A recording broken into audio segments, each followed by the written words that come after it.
It was a bright, crisp morning when everything changed for Mike and Sarah Harper.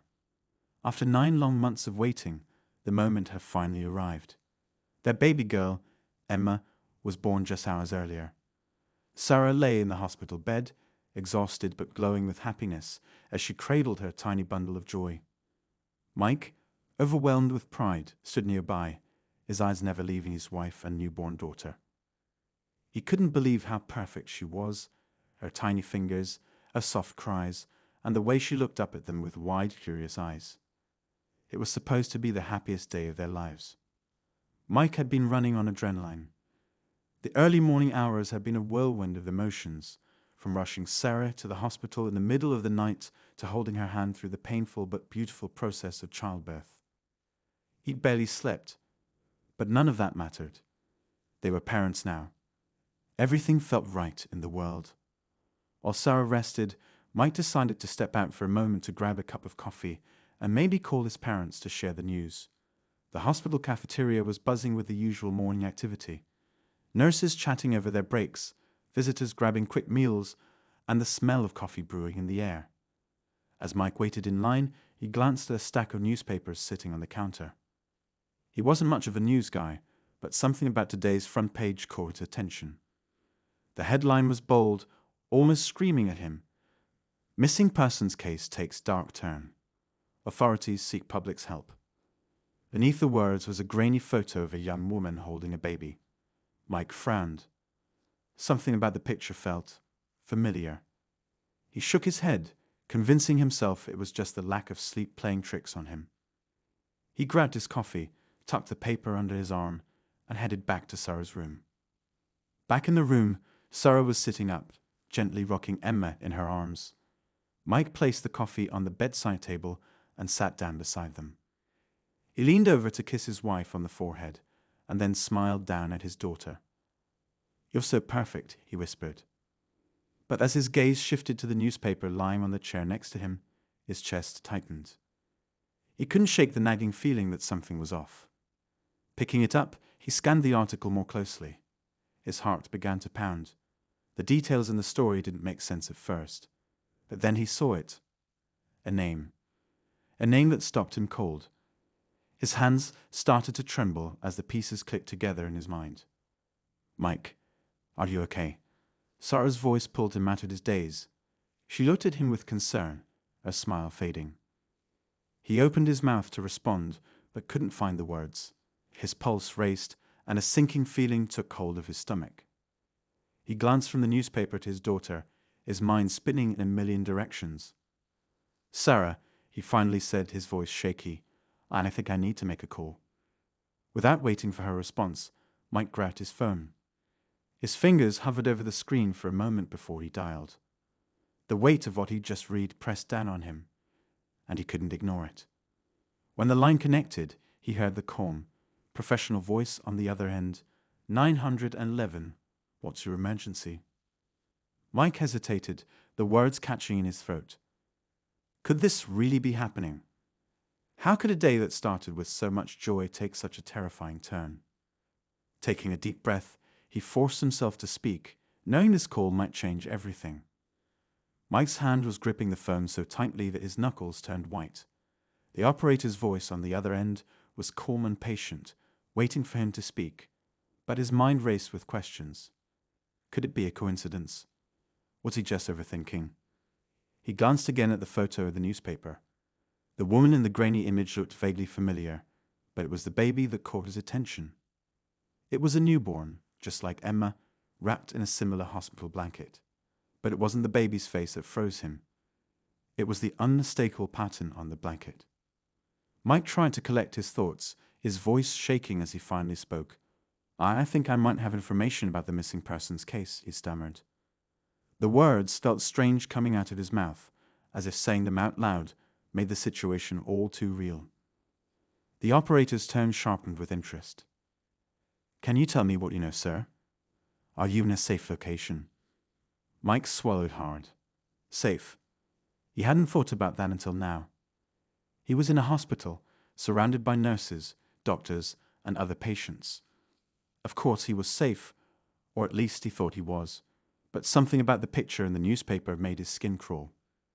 He didn't know why, but he couldn't shake the feeling that this wasn't just a coincidence. "I'm at the county hospital," he said finally, his eyes darting to Sarah, who was now watching him with confusion and growing worry. "There's a picture in the newspaper of a missing woman and a baby. I think it might be connected to someone here." There was a pause on the other end of the line, the operator processing his words. "I'm sending an officer to your location. Please stay where you are and don't approach anyone you think might be involved." "Can you do that?" Mike nodded instinctively, even though the operator couldn't see him. "Yeah, I'll wait here." He ended the call, his heart pounding in his chest. "Mike, what's going on?" Sarah asked, her voice low but urgent. She adjusted Emma in her arms, shielding the baby slightly, as if sensing something wasn't right. "Why did you call 911? He sat down heavily in the chair by the bed, running a hand through his hair. "I'm not sure yet," he admitted, his voice barely above a whisper. "I saw something in the paper, a missing person and a baby. I just have this gut feeling that something isn't right." Sarah frowned, her tired eyes searching his face for answers. "A missing person. Mike, that doesn't make sense. What does that have to do with us?" Mike opened the newspaper again, pointing to the photo. "Look at this. The blanket on the baby. It's exactly like the ones they're using here. And the woman? I don't know, but I swear I've seen her face somewhere before." Sarah glanced at the image, her brow furrowing. "Mike, a lot of hospitals use those blankets. It doesn't mean anything. You're exhausted, and everything feels intense right now because of Emma. Let's just focus on her, okay?" Her words were calm and logical, but they didn't ease the tight knot in Mike's stomach.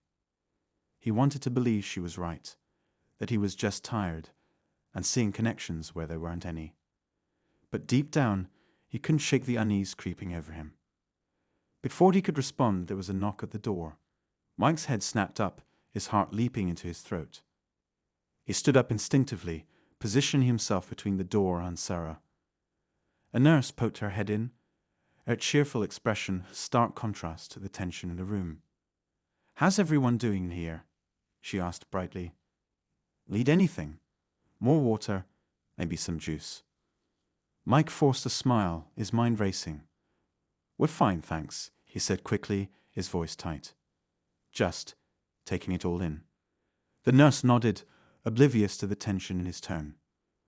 "Well, if you need anything, just press the call button. Congratulations again on your little one."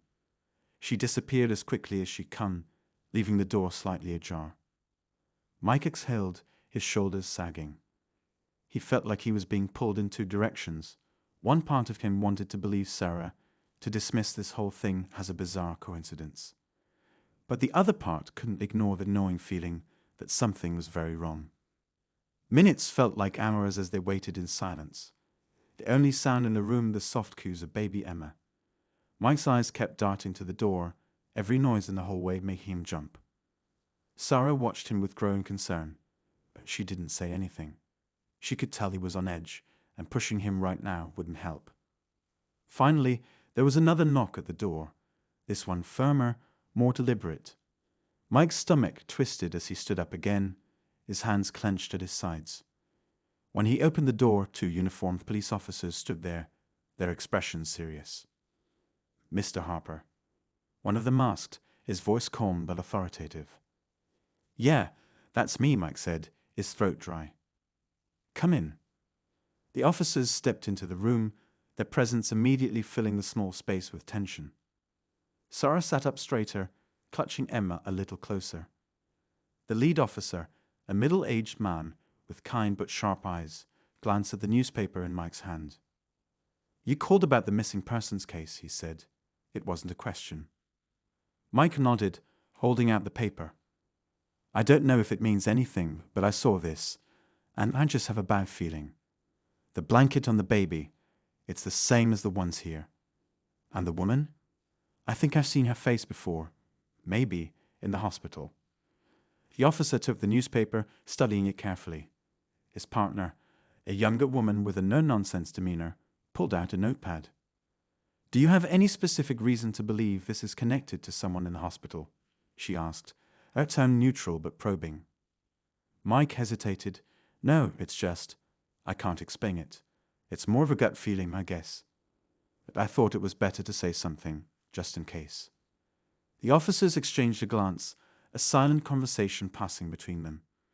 The lead officer nodded slightly, then turned back to Mike. "We appreciate you bringing this to our attention," he said. "We'll look into it. In the meantime, it's important that you and your family stay calm and avoid discussing this with anyone else." Mike's chest tightened. "Do you think there's really something to this?" he asked, his voice low. The officer didn't answer right away. Instead, he folded the newspaper and slipped it into his bag. "We'll be in touch," he said finally. "For now, just focus on your family." And with that, they were gone, leaving Mike and Sarah alone in the room. The silence was deafening, the unanswered questions hanging heavy in the air. Sarah looked at Mike, her eyes wide with worry. "Mike, what's going on?" she whispered. "I don't know," he admitted, his voice barely audible. "But whatever it is, it's not over." The room felt colder after the officers left, as though their presence had sucked out all the warmth and normalcy. Mike paced back and forth, his thoughts spiraling. He kept replaying the officer's vague response in his head, dissecting every word, every pause. They hadn't said much, but their careful, measured tone had only deepened his unease. If this was just a wild coincidence, why did they take it so seriously? Sarah watched him from the bed, a brow furrowed. Emma stirred in her arms, letting out a soft cry, and Sarah instinctively began rocking her. "Mike," she said gently, "you're scaring me. You need to tell me what's going on. What aren't you saying?" Mike stopped pacing and turned to face her. He wanted to explain, to put into words the creeping dread that had settled in his chest. But how could he? All he had was a gut feeling and a grainy photo in a newspaper. It wasn't enough, not for Sarah, not for anyone. But it felt like enough to make his whole world tilt off balance. "I don't know how to explain it," he admitted, running a hand through his hair. "It's just, something doesn't feel right. That woman in the picture, I swear I see her here. Maybe in the hallway, maybe when we were checking in. And the baby's blanket. It's identical to Emma's. What if it's not a coincidence?" Sarah's eyes softened, but there was still a trace of doubt in her expression. "Mike, do you hear yourself? You're talking like we're in some kind of crime drama. This is a hospital, not a movie set. Those blankets are probably standard issue across dozens of hospitals. And the woman? You've been here for hours, barely slept, and you're stressed out. It's easy to think you recognize someone when you don't." Her words made sense, logical, reasonable, but they didn't quiet the storm in his mind. He wanted to believe her, to brush this off as paranoia, but the image of the missing woman and baby was burned into his brain. What if he was right? What if ignoring this feeling meant putting his family in danger? Before he could respond, there was a commotion outside the room, a muffled voice, followed by hurried footsteps. Mike froze, his ears straining to catch the sounds. It was probably nothing, just a nurse rushing to another patient, but his nerves were frayed, and every little noise felt like a warning. Sarah noticed his reaction and frowned. "Mike, you're jumping at shadows. Please sit down. You're going to make yourself sick." Reluctantly, he sat on the edge of the bed, but his posture remained tense, his eyes darting to the door every few seconds. He couldn't shake the feeling that something was happening, something just out of sight. The minutes ticked by, each one stretching into what felt like an eternity. The hospital sounds, beeping monitors, distant chatter, the squeak of rubber-soled shoes on linoleum, seemed louder, sharper, as though the world had been turned up a notch. Mike tried to focus on Sarah and Emma, to ground himself in the moment, but his thoughts kept circling back to the newspaper, the officers, and the nagging sense of unease. Finally, the door creaked open again, and Mike's heart jumped into his throat. But it wasn't the officers or anyone suspicious. It was the same cheerful nurse from earlier, holding a clipboard. She smiled warmly, completely unaware of the tension in the room. "Just checking in again," she said brightly. "How's the little one doing? And how's Mom feeling?" Sarah managed a tired smile, cradling Emma a little closer. "We're okay, just trying to rest." The nurse nodded, jotting something down on her clipboard. "That's good to hear. And Dad, you hanging in there?" Mike forced a tight smile. "Yeah, just a little on edge, I guess." The nurse chuckled, her tone light. "That's normal. First-time parents always have that deer-in-the-headlights look. You'll settle into a routine before you know it." She glanced at Emma, her expression softening. "She's beautiful," she said sincerely. "You're lucky." Mike nodded, his throat tightening. He didn't feel lucky. He felt like the walls were closing in, like something was lurking just beyond the edges of his understanding. The nurse scribbled a few more notes, then gave them another warm smile. "Well, if you need anything, just press the call button. I'll be around." With that, she left, the door clicking softly shut behind her. Sarah let out a breath she hadn't realized she'd been holding. "See," she said gently, "everything's fine. You're working yourself up over nothing." Mike didn't respond. He wanted to believe her. He really did, but the pit in his stomach refused to go away. He stood up and walked to the window, staring out at the dark parking lot below. The street lights cast long, eerie shadows, and the occasional car passed by, its headlights cutting through the gloom. As he stood there, lost in thought, his phone buzzed in his pocket. He pulled it out, his heart skipping a beat when he saw the notification. It was a text from an unknown number. His hands trembled as he opened it. "We need to talk. Meet me in the lobby. Don't tell anyone." Mike's blood ran cold. He stared at the message, his mind racing. Who was this? How did they get his number? And why did they want to meet him in the lobby? He turned to Sarah, who was watching him with concern. "What is it?" she asked, her voice cautious. Mike hesitated, then shook his head. "Nothing, just a spam text." Sarah didn't look convinced, but she didn't press him. Mike slipped his phone back into his pocket, his heart pounding. He didn't know who had sent the message, but he had a feeling that ignoring it wasn't an option. He glanced at Sarah and Emma, his chest tightening. He didn't want to leave them, especially not when things felt so uncertain. But the text felt like a thread, a clue to whatever was going on. And if there was even a chance it could help him figure out the truth, he had to follow it. "I'm going to grab a coffee," he said finally, trying to keep his tone casual. "Do you want anything?" Sarah shook her head, her eyes narrowing slightly. "You're acting weird, Mike. Are you sure everything's okay?" "Yeah," he said quickly. "I just need some air." Without waiting for her response, he stepped out of the room, his pulse racing. As he walked down the dimly lit hallway toward the lobby, his mind churned with questions. Who was waiting for him? And what did they know that he didn't? He didn't have answers, but one thing was certain. Whatever was happening, it was far from over.